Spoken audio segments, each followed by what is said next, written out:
Welcome back to the Castle of the Quest.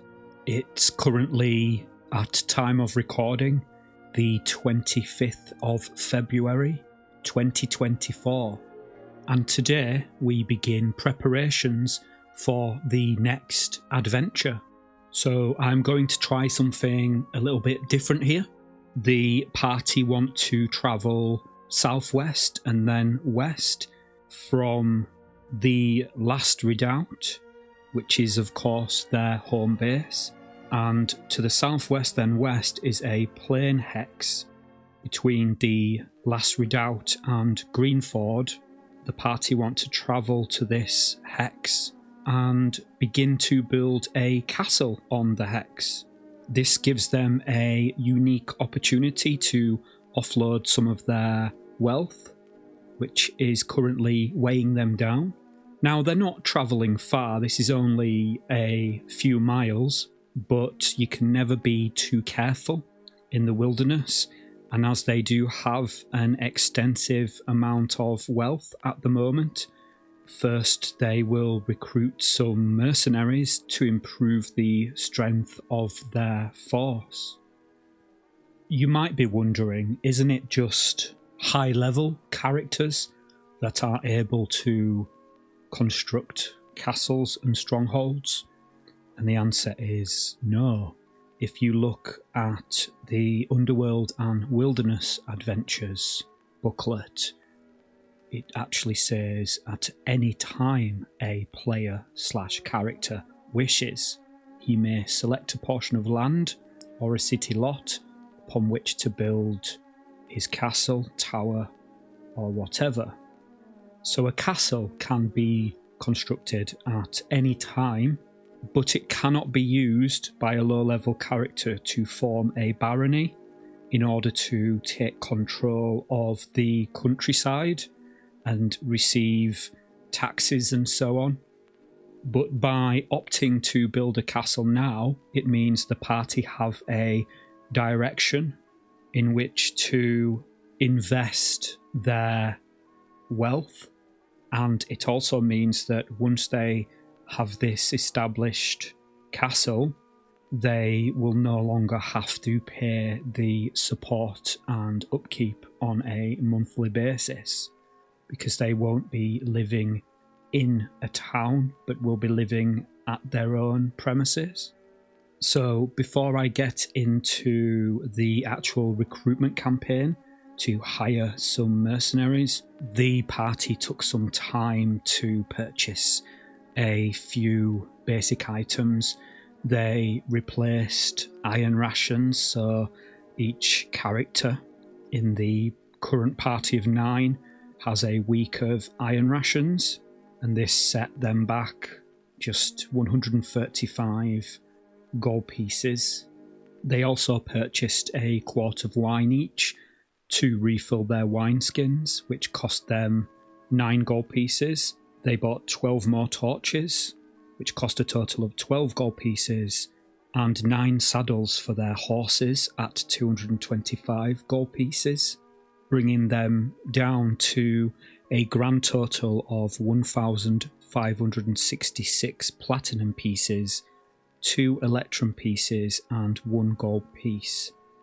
Now, I did actually purchase saddlebags in a previous session, but I forgot to actually buy the saddles, so that's why I bought 9 saddles. It was in order to rectify my tiny little mistake. So in regards to the recruitment campaign, I have actually covered in some detail in previous videos how I approach recruitment of NPCs, and the method that I use is based on the guidelines given in the rulebooks, and essentially in accordance with the approach I tend to use throughout all my solo campaigns. I colour outside the lines only, so I don't change rules that are written in the rulebooks. I just use the spirit of the rules in order to fill in some of the gaps, so that as the solo player I can take decisions out of my hands to prevent me being able to have an unfair advantage over the game. And I basically take what is written in the rulebooks and use that as a guide to inform decisions on how things should operate. So, looking at Men and Magic, the first thing it says about non-player characters is that in all probability the referee will find it beneficial to allow participants in the campaign to hire into service one or more characters. At times this may be nothing more than a band of mercenaries hired to participate in and share the profits from some adventure. However, it is likely that the players will be desirous of acquiring a regular entourage of various character types, monsters, and an army of some form. And the next paragraph in the text starts to strictly talk about character types being hired. It says only the lowest level of character types can be hired. And this is an example of some of the ambiguity in the text. It could be easily interpreted in another way, but to me I think it's quite clear that the text is dealing with separate categories of NPC, and depending on the type of NPC being recruited, the rules for recruiting differ. Across the 3 brown books, there are 3 distinct categories of NPC that are defined as being types that can be hired into service through a formal recruitment campaign. The first type is mercenaries, also referred to as men-at-arms. The second type is specialists, which are professionals such as blacksmiths, shipwrights, who are employed by the characters to provide a specific service that is not a combat-related service. And finally, there is the character types, which are also known as supernormal types. I covered them briefly in the previous video, and that's what this second paragraph of text is talking about. And it says the player wishing to hire a non-player character advertises by posting notices at inns and taverns, frequents public places seeking the desired hireling, or sends messengers to whatever place the desired character type should be found, elfland, dwarfland, etc. This costs money and takes time, and the referee must determine expenditures. Once some response has been obtained, the player must make an offer to tempt the desired character type into his service. As a rule of thumb, a minimum offer of 100 gold pieces would be required to tempt a human into service. Dwarves are more interested in gold, magic users and elves desire magical items, and clerics want some assurance of having a place of worship in which to house themselves. So as you can see, most of this is strictly talking about supernormal / character types. And my adventuring party, the Questing Knights, are looking to recruit mercenaries. And there's a paragraph of text in the Underworld and Wilderness Adventures which covers obtaining mercenaries or specialists. And it says in order to hire either of these classes of persons it is necessary to do one or both of the following: post notices in conspicuous places stating the positions open and who is offering such employ, or have servitors circulate in public places seeking such persons as are desired. The weekly cost of either method is from 100 to 600 gold pieces. The referee must determine the probability of the success of the attempt based upon the generosity of the offer made, and so on. Elves and dwarves are not common, and specialists are even less so. And just above this paragraph, the book provides a table showing the monthly costs in gold pieces of each classification of mercenary. And this is quite useful because it gives us an indication of what sort of money these classes of NPC would be expecting or desiring. So basically what I did is I took all this information and I put together my own tables, and this is almost a mini game in itself, but this allows me to handle a recruitment campaign, and it takes everything out of my hands, so I don't have that much control over the outcome. And everything in these tables is based on the information given in the paragraphs of text that I just read you from the OD&D rulebooks. I've also obtained some additional information to use as a guide from the AD&D Dungeon Master's Guide, because this expands on the whole recruitment of NPCs subject and provides a lot of insight into the mind of Gary Gygax and how he thought about recruitment. So it gives us an opportunity to expand on the ideas in the OD&D rulebooks from a fairly informed perspective. So it's the 25th of the 2nd, 2024. The recruitment campaign is going to begin today. The questing knights are going to put a budget of 5,330 gold pieces aside as their budget for this recruitment campaign, and the whole thing is going to be handled by Bree Landell Golden Dawn, because she has a charisma of 16, so she is the best person to handle the actual task of hiring and interviewing potential candidates. So firstly, I need to decide on the method of advertising for the positions. So the methods of advertising available are posting notices, hiring servitors, or a combination of either at a -5 penalty to the effectiveness of both. Characters can also frequent inns and taverns. First, I need to determine the initial cost and effectiveness of each of these methods before selecting which ones I will use. And this is basically a case of just rolling some dice. So the initial cost of posting notices will be 1d6 times 100 gold pieces. So it will be 100 gold pieces. Frequenting inns and taverns has a 50 gold piece maximum. Hiring servitors costs 1d6 times 100 gold pieces as well. So that's 400 gold pieces.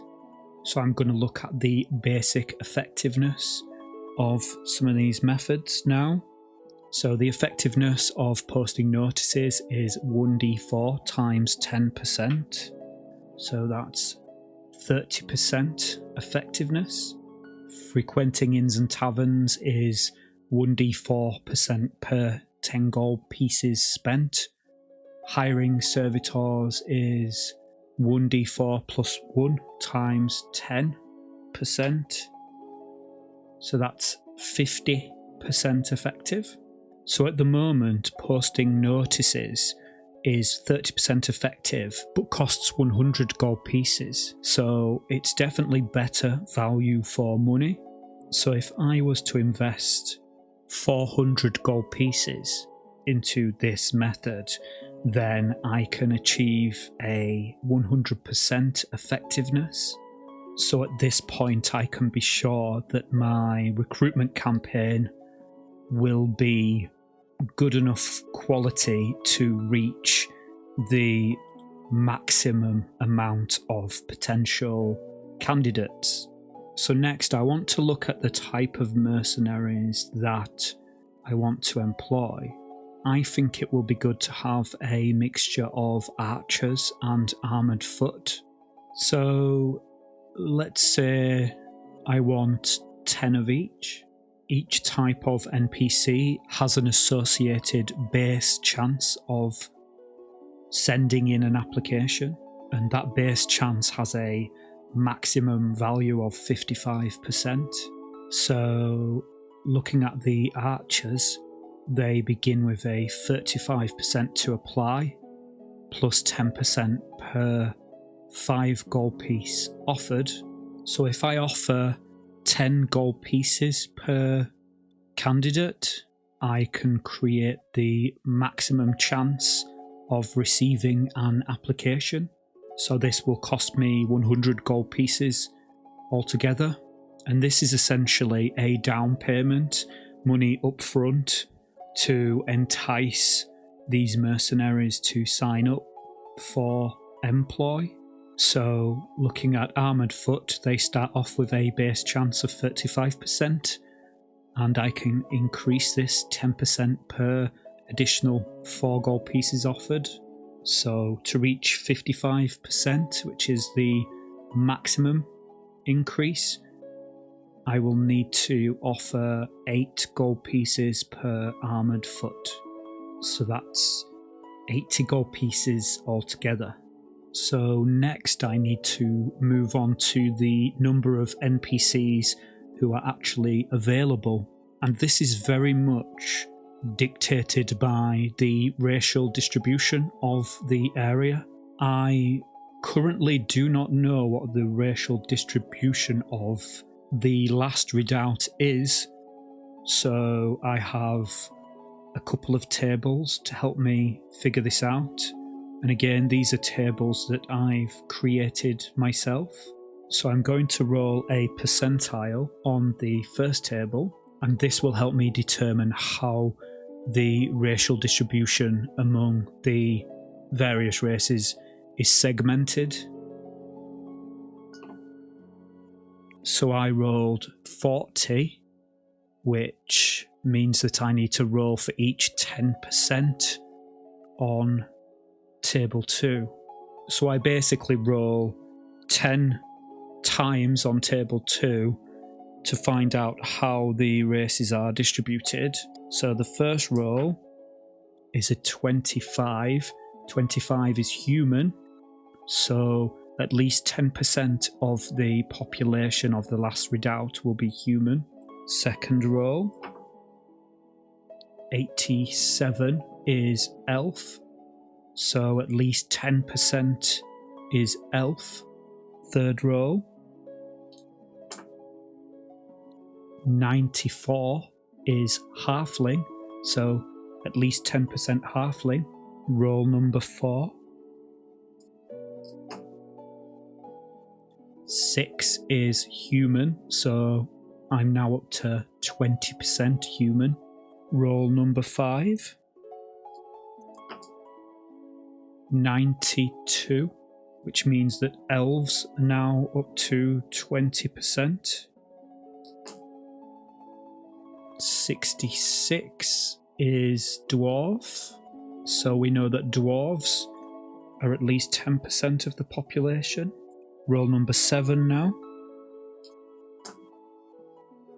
57 is human, so humans are up to 30%.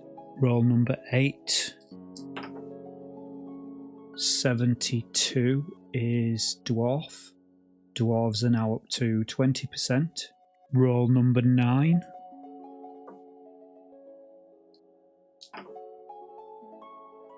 40. Human, now at 40%. Final roll. 12. Human, now at 50%. So the last redoubt, which has a population of 3,000, is made up of 50% humans, 20% dwarves, 20% elves, and 10% halflings. So now I can return to the task of calculating the number of NPCs available. So looking at mercenaries, I have another table to find out the number available against each type. So looking at the archers, first I need to roll a d10. A 5 means I roll on the second column. So there will be 2d4 archers altogether.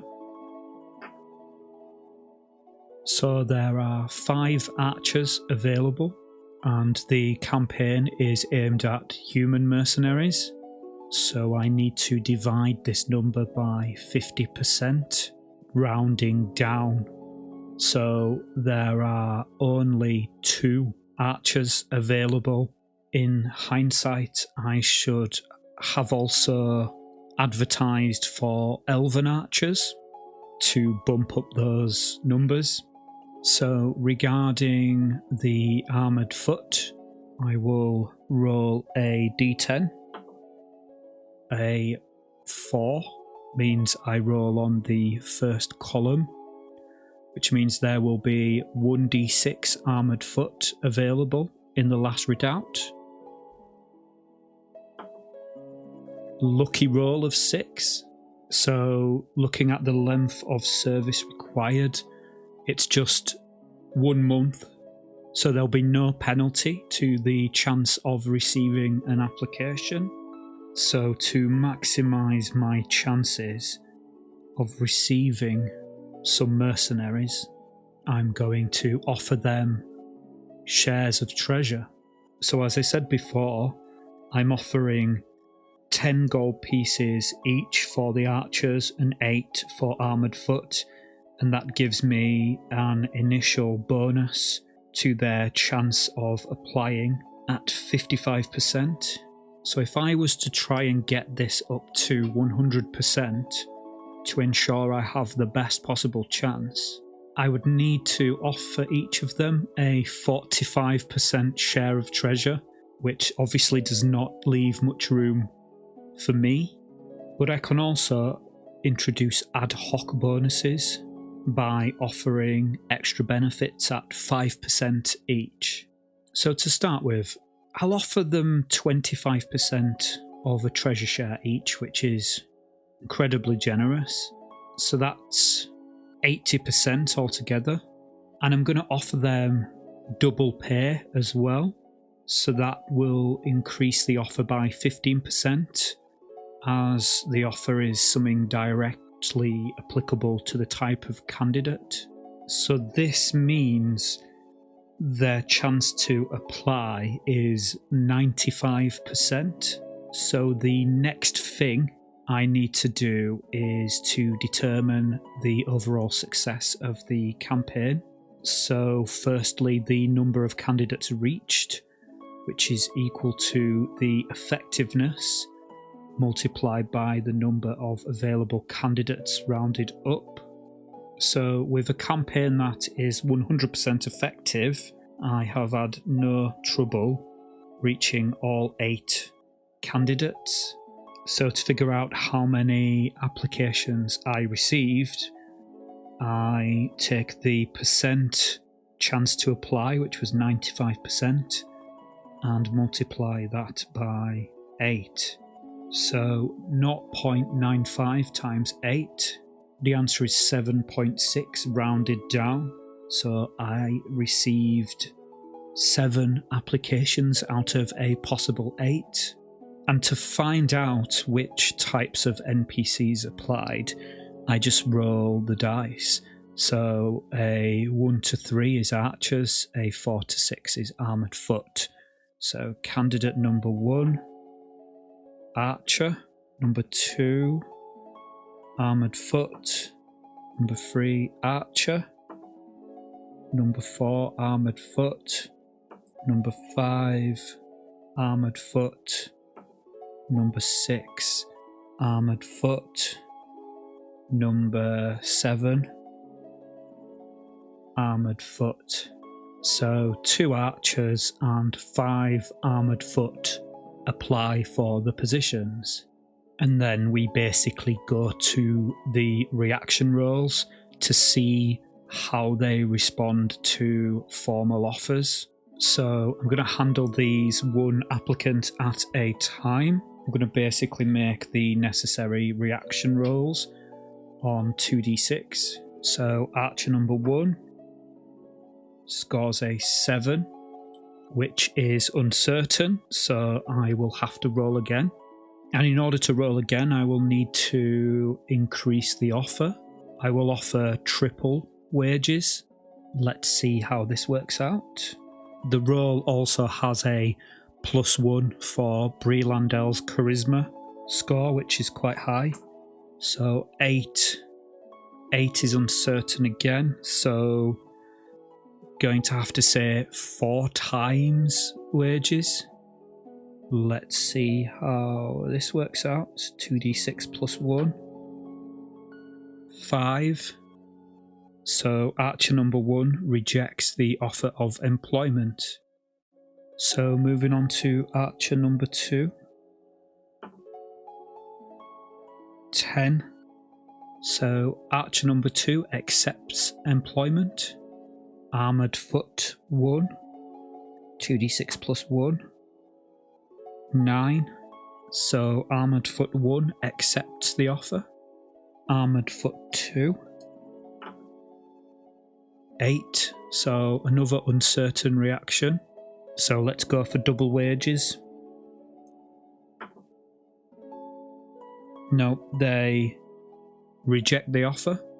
So armoured foot 3. 8, so another uncertain reaction. So not double wages, I meant triple last time, so again triple wages offered because they've already been offered double. Let's see how the NPC reacts to this. 9, so they accept. Armoured foot 4. 9, so they accept immediately. And finally, armoured foot 5 immediately rejects. So this means the new recruits are a single archer and 3 armoured foot, one of which will be paid triple wages. So next I need to roll their initial loyalty scores. So to make things simple at this point, I usually group the figures into individual units. So there'll be an archer who will have a loyalty score, and the 3 armoured foot will all have a loyalty score. So let's roll to find out how loyal the archer is. So 9 plus charisma is 10. Moving on to the 3 armoured foot.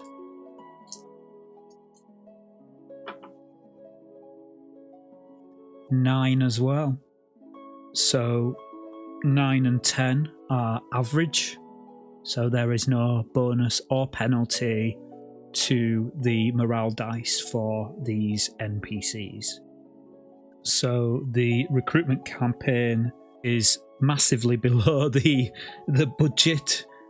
And the last thing I'm going to do is make a d6 plus 2 roll to determine how long this recruitment campaign lasted.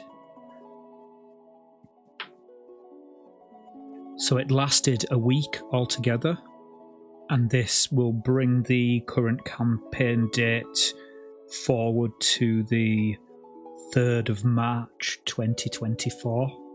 So the party essentially are now not available until that date, which gives me time to get all my notes together. The recruitment campaign cost the questing knights a grand total of 434 gold pieces, leaving them with 1,479 platinum, 4 electrum, 1 gold and 9 silver pieces. I cut them a break and broke their loose change down into electrum before gold and silver. I'll keep this kind of monetary play, drawing down time, reasonably abstract for now, so as not to bog down the pace of the game with the mundane.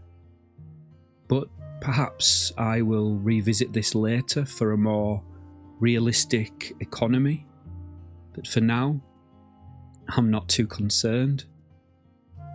I've previously mentioned rules for generating city and town maps in a similar way to using a random dungeon generator. But for the last redoubt, I'm going to explore a different method. As it's the party's home base, they will be much more familiar with its layout. So I found myself an old medieval map of Warwickshire, which I've altered by removing all the original place names and scale, so I can add my own map key. I think this method is quite useful, as it allows the solo player to familiarise themselves with how medieval towns and cities are laid out. I'm looking forward to developing this map further as time goes by. And like everything in OD&D, it's always a work in progress. Before the questing knights can begin building their castle, there is still yet more hiring to be done.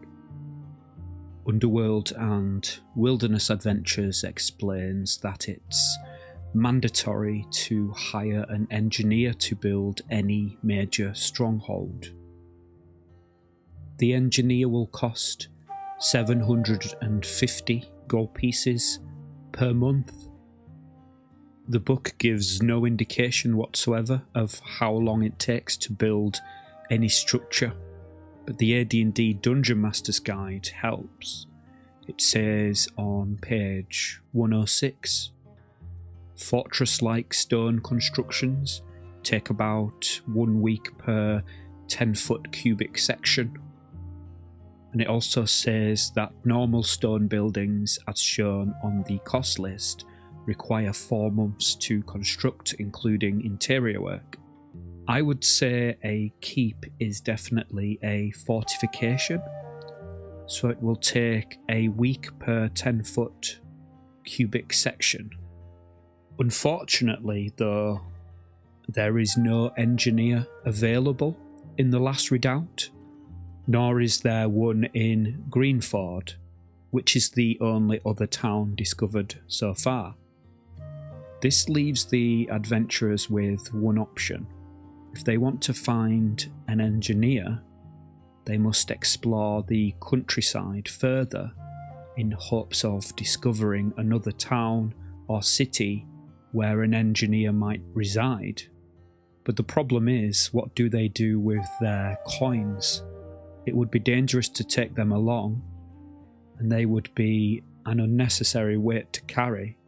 So what I'm going to do is have the party visit the gem cutter in their hometown and purchase a black sapphire worth 5,000 gold pieces set into a 2,000 gold piece necklace worth 7,000 in total, which Ilara will keep safe.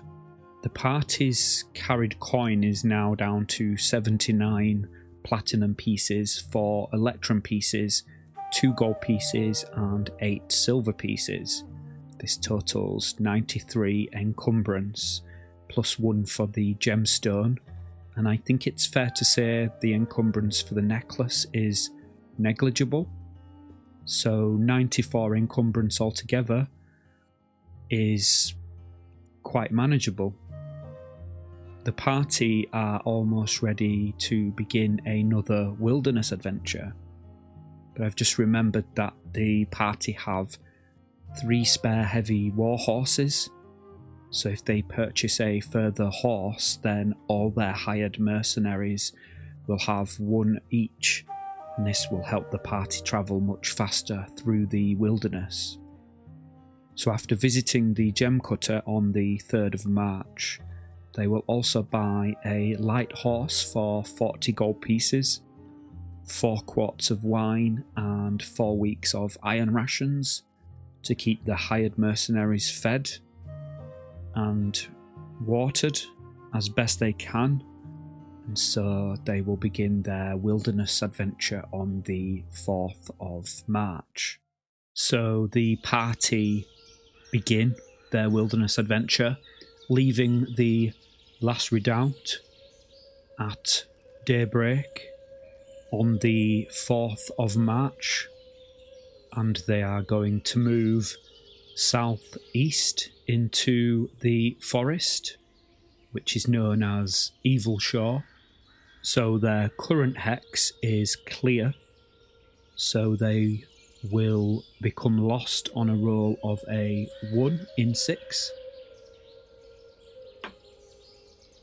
And a 5 means they do not become lost.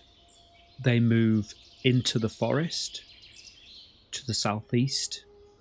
Their current movement rate as a party on horseback is at the rate of heavy horse, so they can move up to 30 miles a day. So they have moved 1 mile through clear terrain, so their movement is now reduced to 29. And what I like to do at this point is determine the terrain type for all surrounding hexes before the party choose a direction.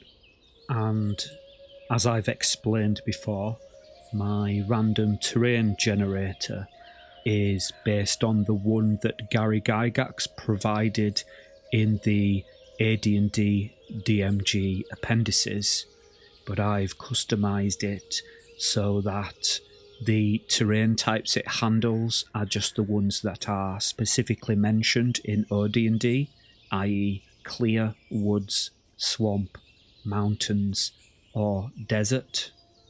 And I've also mingled in some of the rules that Dave Arneson put in his Blackmore campaign as presented in the Judges Guild supplement, the first fantasy campaign.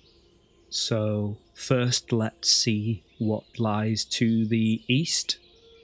The roll will be on percentile die.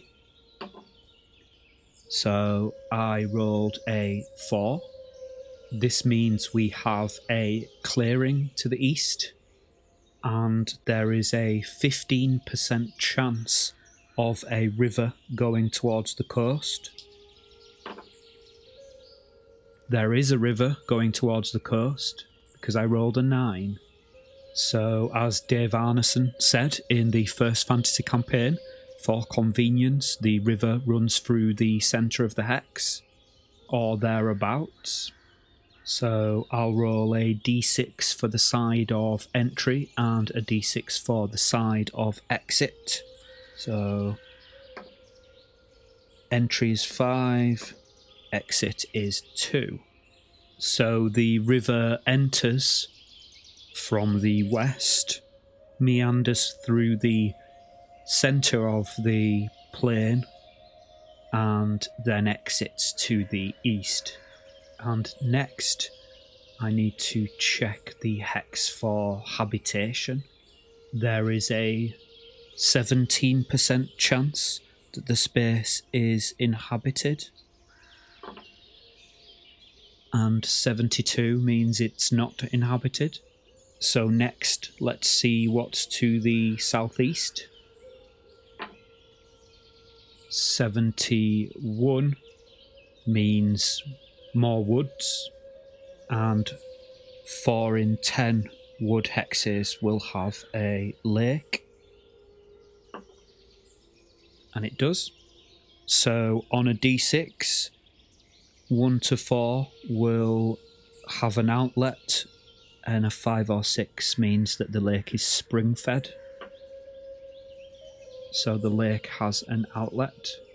It makes sense rather than randomly determining the direction of the outlet that it will collide with the river that is flowing to the northwest.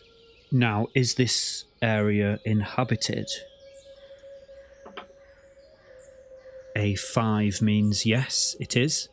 There will be a thorp with a population of 2d4 times 10. So a thorp with a population of 30 people. And we can move on to the southwestern hex now and see how the land lies in that direction. Before I do this, just to kind of make sense of all this, the party are obviously on a forest hex, so visibility won't be that great, but just the process of climbing a tree would allow at least one of the characters to survey the land for at least a mile in each direction. So that's how I'm rationalizing this type of gameplay that I'm presenting through my random wilderness method. So let's roll some dice and see what lies to the southwest. So 58 on the percentile is more forest. Does it have a lake? 4 in 10 says it does. With an 8, no, there's no lake. There is a 15% chance of a river. 64 means there's no river. 17% chance of inhabitation. And a 6 means there is. And this will be a hamlet of 100 to 400 people. So D4 times 100, 300 people. So on their quest to find an engineer to help them build their stronghold, they are definitely going to travel to the southwest and visit the hamlet in hopes that an engineer might be found.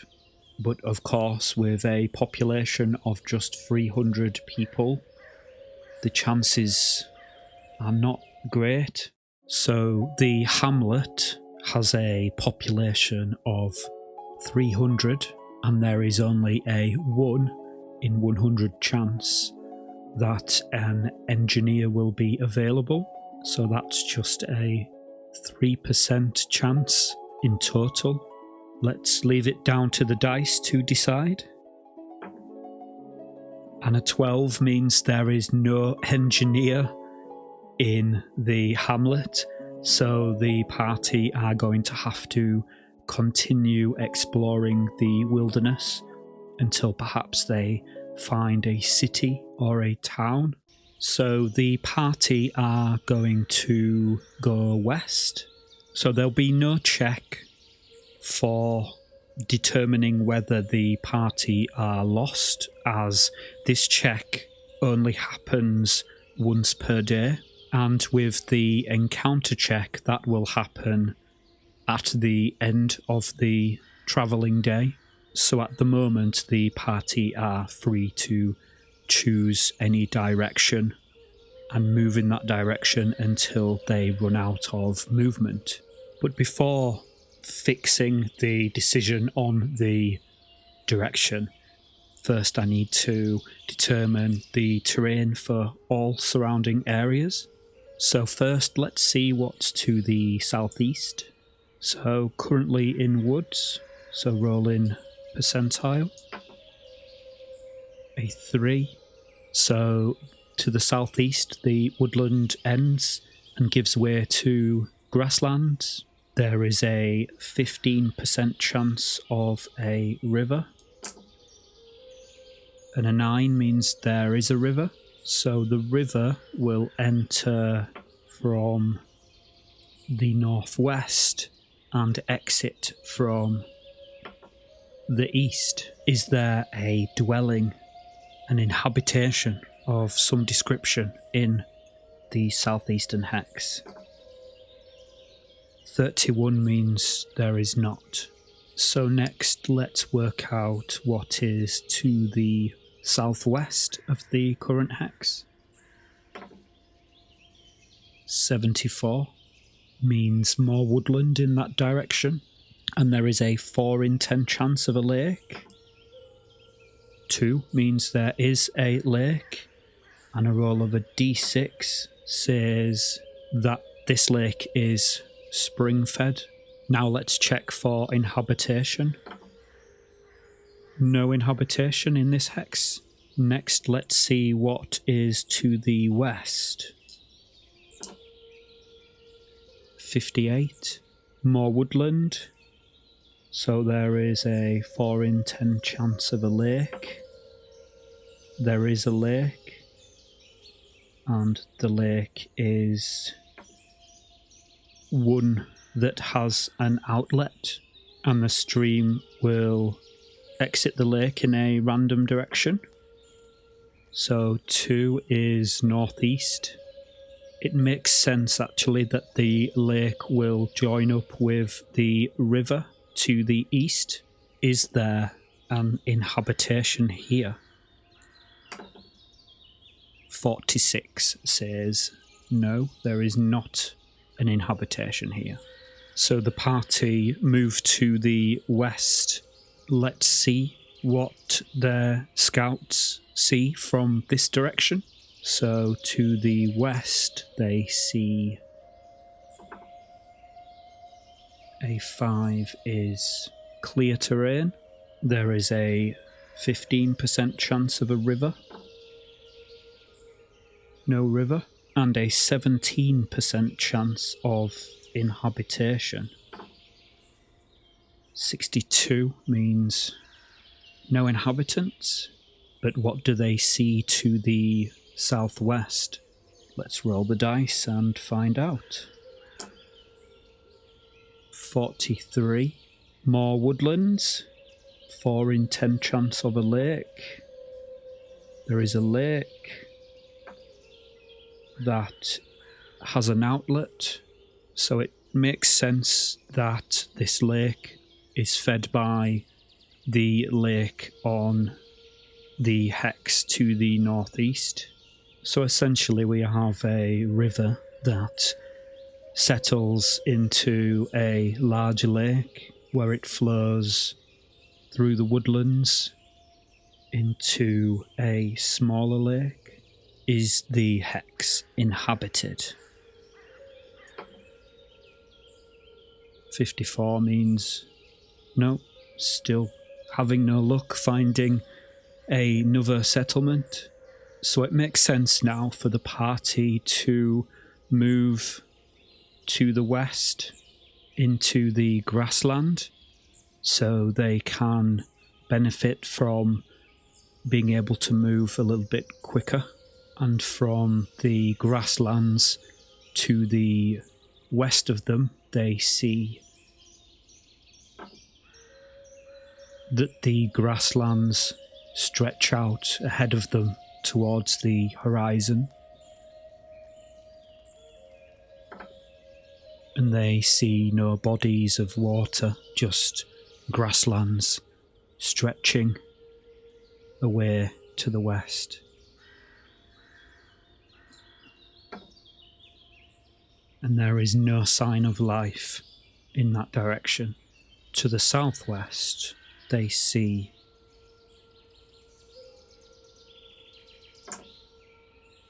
a further stretch of grasslands. And again, it's not broken up by any rivers or lakes, it just stretches out beyond to the southwest. And again, there's no sign of life in that direction. Just endless grasslands. The party are going to keep moving in a western trajectory. They still have 24 miles of movement remaining for the day. To the northwest, they see Still more grasslands stretching out towards the sea.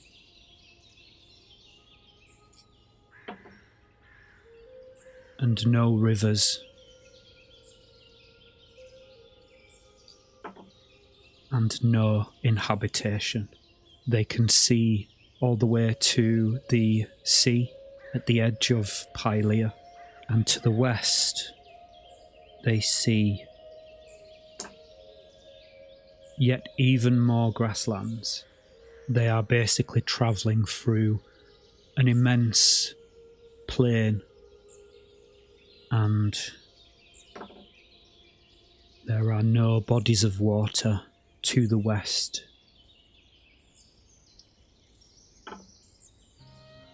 But there is a settlement. They can see the structures of a town, and this will have a population of 1,500 to 6,500. So that will be 5,500.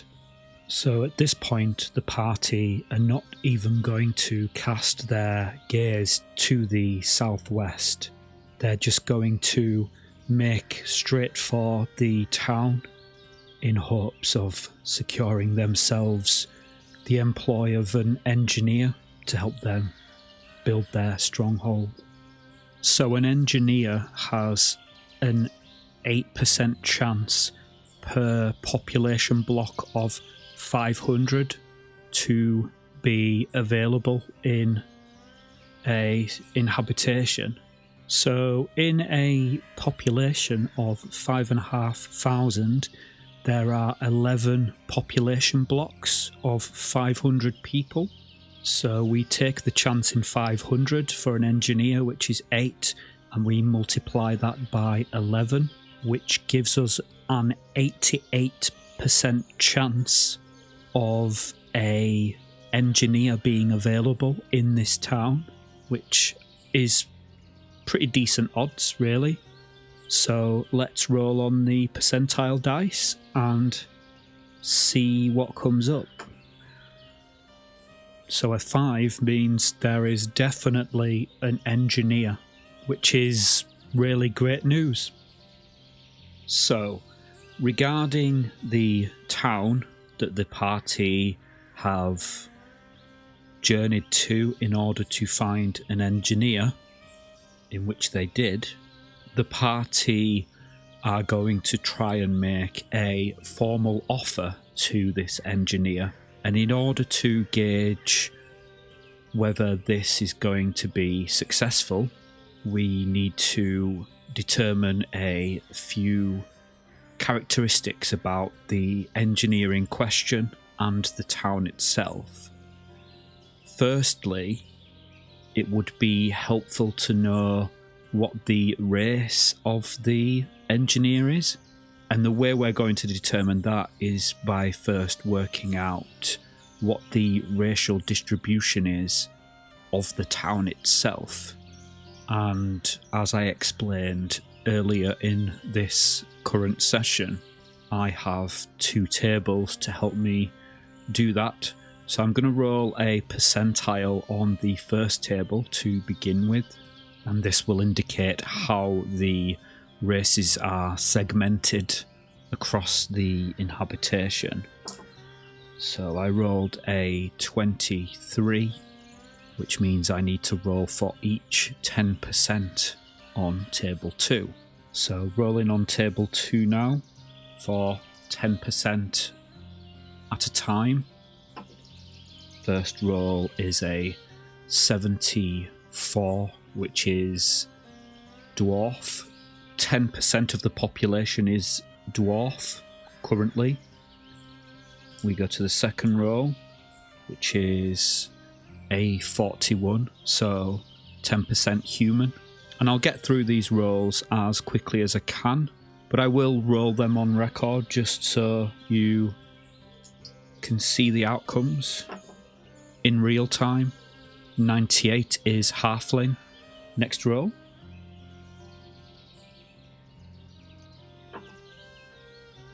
.56 is human. 42 is human. 84 is dwarf. 25 is human. 4 is human.